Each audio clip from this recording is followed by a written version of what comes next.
NOTS, most of them, if not all of them, around the farce of a whole weekend that was Qatar. I'd forgotten it was a sprint weekend and stumbled into the end of qualifying on Friday just as Q3 was finishing. I was, oh, good, excellent, end of Q3. No one knows what is going on, who is where. George Russell having to go, well, where's Lando? Because he thought he was behind him for the podium interview, to find that he wasn't there. Naomi Schiff doing the interviews had no idea who she was supposed to be talking to. Even Piastri looked bemused, and then he got binned off for a track limits violation as well. Talking of track limits, has Sergio Perez found the track? Because he was off it for most of the weekend, at the weekend. His attempted double overtake in the sprint race, why he wasn't penalised for that. How could he not see that was how Ocon got the blame for that? I don't know. Yes, he was coming kind of back on a little bit from the edge of the track and kind of sandwiched Hulkenberg, but where did Perez think those two guys were going to end up going? And they all speared off into the gravel and into retirement, which led to, of course, the pinnacle of world motorsport being won on a Saturday afternoon in the middle of a Qatari desert by however many points it was, to the unbelievable Max delight of Christian Horner, who knew the race was going to end that way. And it wasn't unbelievable at all. If he'd watched any of the races this season, especially from about Miami onwards, he would have known this wasn't unbelievable. Abu Dhabi 2021 is unbelievable. Ross Chastain at Martinsville is unbelievable. That is very believable. I've just seen it happen with my own eyes. Please stop with this. Oh my goodness, you're so great.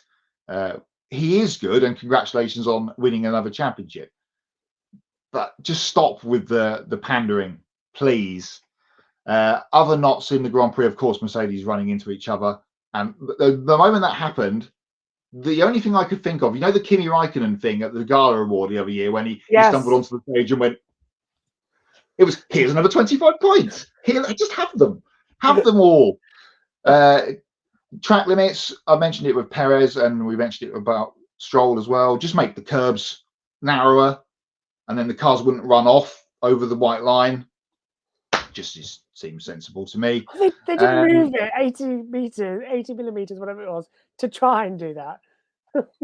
Yeah, but they didn't do it effectively enough. If the cars can still go all the way off the racetrack over the white line and still be on the curb and not go off the other side of it, then they're too big.